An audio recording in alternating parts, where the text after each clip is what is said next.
Olá, eu sou o professor Cadu do Departamento de Física da UF. Essa videoaula é parte do material de estudo da disciplina Ótica Clássica. Demais conteúdos, as atividades e as avaliações estão disponíveis no nosso ambiente virtual de aprendizagem, no nosso Google Classroom. Na videoaula de hoje, estudaremos o princípio de Fermat, de forma que revisitaremos todas as leis da ótica geométrica numa nova perspectiva. Os conceitos básicos do princípio de Fermat influenciaram o desenvolvimento de toda a física, ultrapassando as fronteiras da ótica clássica. Veremos que os problemas relacionados ao princípio de Fermat estão relacionados com o princípio variacional, tão estudado nas mecânicas lagrangiana e hamiltoniana e fundamentais para a mecânica quântica. De forma a facilitar e orientar a minha explicação, nessa videoaula eu vou usar o computador que vai projetar nos slides ao lado as minhas notas de aula. Bom, voltando ao nosso tópico de estudo, o princípio de Fermat, a gente precisa levar em conta de que ele é decorrente de um processo de desenvolvimento científico e filosófico que data da Grécia Antiga. A história nos conta que o famoso matemático e engenheiro grego Hierão de Alexandria, a quem é atribuído, por exemplo, a primeira descrição de uma máquina térmica, também estudou fenômenos ópticos, também estudou ótica, né? Ele afirmou que a luz, ao refletir em um espelho, escolhe o caminho mais curto possível, de forma a minimizar a trajetória. Então, como a gente pode ver na ilustração ao lado, a gente tem aqui uma fonte de luz S, um ponto P, um ponto de observação P, e diversos raios de luz que saem dessa fonte S, batendo no espelho e chegando no ponto P. Segundo o enunciado de Hierão, a luz escolhe o menor trajeto possível entre S e P, passando, obviamente, pelo espelho. A demonstração disso, ela pode ser feita basicamente considerando triângulos, uma demonstração geométrica. Se a gente considerar a imagem da fonte, a fonte pontual S, a imagem eu vou chamar de S', como está aí na figura. E agora eu vou considerar a distância entre S e P. Ora, a distância por cima, SB mais BP, ora a distância por baixo, S'B mais BP.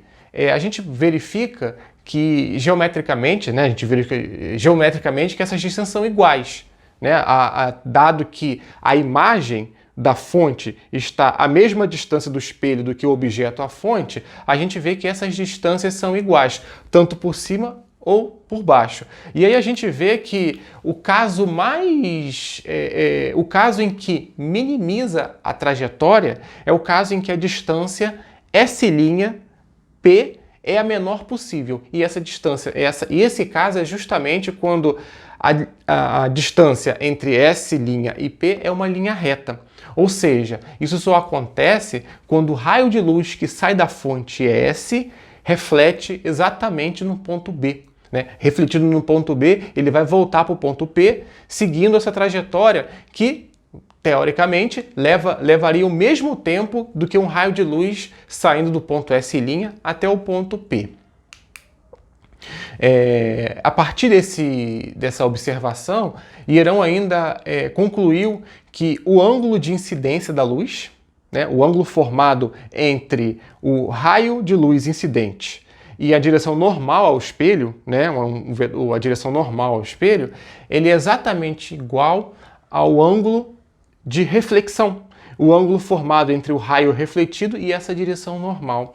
Se a gente ainda seguir um pouco esse raciocínio, a gente ainda pode mostrar que os pontos, a fonte, o ponto S, B e ponto P, eles estão no mesmo plano. Isso é o chamado plano de incidência. Pierre de Fermat, a quem dedicamos a aula de hoje, foi um magistrado e cientista francês que viveu os anos de 1650 e foi contemporâneo de Isaac Newton. Ele generalizou o enunciado de Hierão, tornando-o em um princípio bem mais poderoso, capaz de resolver vários problemas físicos até então não resolvidos pelo princípio de Hierão. Reformulando o princípio de Hierão, Fermat enunciou que a trajetória seguida pela luz entre dois pontos é aquela percorrida no menor intervalo de tempo possível. Então agora, já considerando não mais a distância simplesmente, Fermat reformulou o princípio de Hierão, o enunciado de Hierão, tornando um princípio que agora considera o tempo que a luz leva entre um ponto e outro.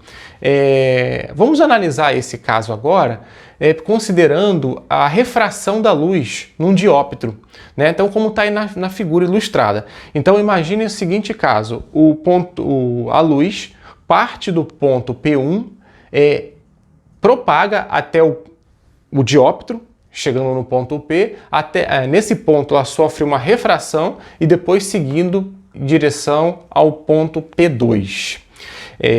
Vamos lembrar aqui, né, que o lado esquerdo, vamos observar aqui na figura que existem dois índices de refração envolvidos aí na figura, N1 e N2. De forma a explicar quantitativamente esse problema, vamos considerar algumas variáveis, né? Umas variáveis x e y, para a gente descrever esse problema matematicamente. Então, o ponto P1 ele está a uma distância x1 do dióptro, o ponto P2 está a uma distância x2 do dióptro, e esse ponto P1 e P2 eles estão a diferentes alturas, né? A partir do ponto P, que é justamente onde a luz está batendo no dióptro, a gente define distâncias Y1 e Y2. Observem também que eu representei nessa figura os ângulos de incidência, θ1, e ângulos de refração, θ2. Considerando essa figura e essa trajetória da luz aí, o tempo de propagação entre os pontos P1 e P2 é dado pela distância P1P dividido pela velocidade da luz nesse meio inicial, nesse meio 1, mais o tempo de propagação da luz de P até P2. Né? Obviamente, considerando a velocidade da luz nesse outro meio. A gente sabe que a velocidade da luz depende do meio, né? E é dado pelo índice de refração. Observem também que os pontos P1 e P2 são pontos fixos, e x1 e x2 também são fixos. A única coisa que pode variar, que é o que me interessa aqui, é a posição do ponto P. Então isso pode ser escrito de forma que y1 mais y2 é igual a um y maiúsculo. Então essa é uma das nossas condições de vínculo do problema aí. Então o ponto P ele pode variar em qualquer lugar nessa superfície do dióptro. Basta variar e a gente tem que manter a relação y1 mais y2 igual a y, como ilustrado na figura. Então esse é o único vínculo. Então, seguindo aqui essas nossas variáveis x e y, a gente pode agora escrever essa distância P1, P e P2 em termos das variáveis x e y, como está na figura. Então, observe, quem é S1? S1, né, a distância P1P, ela é basicamente a raiz quadrada de x1 ao quadrado mais y2 ao quadrado. É basicamente a hipotenusa, né, desse triângulo formado, que a base é x1, a altura é y1, então tem essa hipotenusa aí, é justamente a distância entre os pontos P1 e P.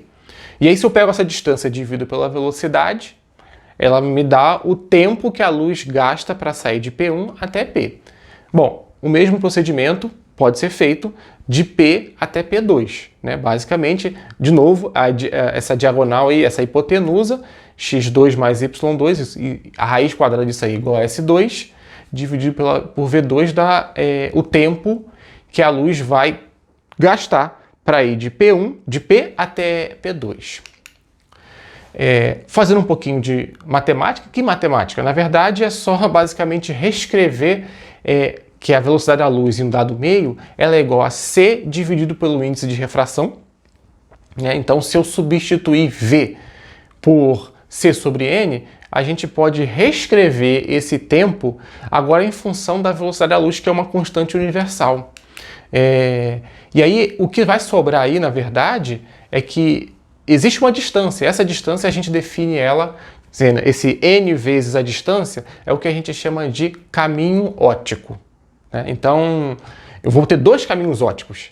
Esses caminhos ópticos vão dar justamente conta da propagação em meios diferentes. Então, caminhos ópticos no meio 1 e no meio 2, como está na figura aí. Então, o tempo total de propagação entre P1 e P2 leva em conta esses dois caminhos ópticos, né? Dividido pela velocidade da luz no vácuo. Então,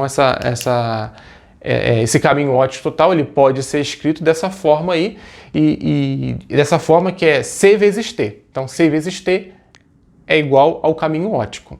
Se eu tiver mais meios, por exemplo, eu botei um somatório aí porque eu posso ter vários outros meios aí. Eu posso ter uma refração, posso ser tipo uma película, né? Várias películas diferentes, vários dióptros diferentes. Então, se eu tiver pontos, várias películas, vários índices de refrações diferentes aí entre os pontos P1 e P2, o que vai acontecer é que eu vou ter vários caminhos ópticos. Então, agora mudando aqui um pouco a posição, basicamente mudando a posição dos resultados no slide, a gente tem de novo a mesma figura, né, da refração da luz nessa interface, nesse dióptro plano, e o caminho óptico reescrito em termos das variáveis x1, y1, x2 e y2. Se a gente agora, na verdade, usar o vínculo para facilitar um pouco as nossas contas, que o vínculo é y1 mais y2 igual a y, eu vou substituir isso lá no no y2, na segunda raiz quadrada. Então, substituindo isso, a gente obtém que o caminho óptico é uma função apenas de y1, não? Foi como eu escrevi aí, delta de y1. Então, eu escrevi agora o caminho óptico total, né, a distância entre os pontos P1 e P2, o caminho óptico associado a essa propagação entre P1 e P2, como uma função da variável geométrica y. E agora eu vou lembrar aqui do princípio de Fermat, né, que ele fala o seguinte, né, a trajetória seguida pela luz entre dois pontos é aquela que é percorrida no menor intervalo de tempo possível. Então agora eu tenho o caminho óptico, né? E se eu dividir esse caminho óptico por C, eu tenho o tempo o tempo de propagação da luz entre os dois pontos, e no final das contas a gente acaba recaindo num problema de minimização, né? E você certamente já estudou isso lá no cálculo básico, lá no cálculo 1, algum cálculo elementar que você já fez. E como que se faz uma minimização? Né? A minimização, a gente sabe que basicamente a gente pega aquela função, se for uma função de uma única variável, né, a gente chega e deriva essa função igual a zero. Na primeira aproximação vamos falar isso. Que então, se eu derivar e igualar a zero, eu vou conseguir obter o mínimo da função. Na verdade, a gente vai ver daqui a pouquinho que pode ser um mínimo, um máximo ou um ponto de inflexão, mas é assunto para daqui a pouquinho. Então, de certa forma, vamos imaginar aqui que eu queira simplesmente fazer essa derivada igual a zero, né? E que esse valor já vai ser o mínimo, tá? E aí, se eu fizer isso, eu já tenho a expressão do delta, né? Então basta que eu derive. Então, se eu derivar, é derivada de uma raiz quadrada, usando lá todas as regrinhas que nós já conhecemos do cálculo elementar. A derivada de uma raiz é 1 sobre a raiz, né? E aí você deriva o que tem o argumento, o que tem dentro da raiz. Enfim, se você derivar bonitinho, você vai acabar caindo nessa expressão que está aí. E outra coisa, chegamos nessa expressão. Agora, se olharmos de novo para o problema, eu consigo reconhecer dois triângulos. O triângulo P1, P e D, e o triângulo P2, P e E, como está aí na figura. Esses dois triângulos, e tem os dois ângulos associados, né? O ângulo de incidência e o ângulo de refração, θ1 e θ2. Eu posso reescrever o seno em função das variáveis x e y. Então, se você olhar a figura e você vai automaticamente reconhecer que seno de θ1 é igual a y1 sobre S1, que é a distância, né? E o seno de θ2 é igual a y menos y1 dividido pela distância S2, como está na figura. Mas isso é basicamente o que apareceu na expressão minimizada abaixo. Então, se a gente escreve essa expressão, ela vai cair justamente aonde? Na nossa famosa lei de Snell. Então, o Fermat, ao redefinir o enunciado de Hérão na forma do princípio que a gente chama princípio de Fermat, ele conseguiu resolver um outro problema que até então não era possível resolver com o princípio de Hérão. O problema da determinação, né, da lei de Snell a partir desse princípio de minimização do tempo de propagação da luz. Então essa foi apenas um dos resultados possíveis com o princípio de Fermat.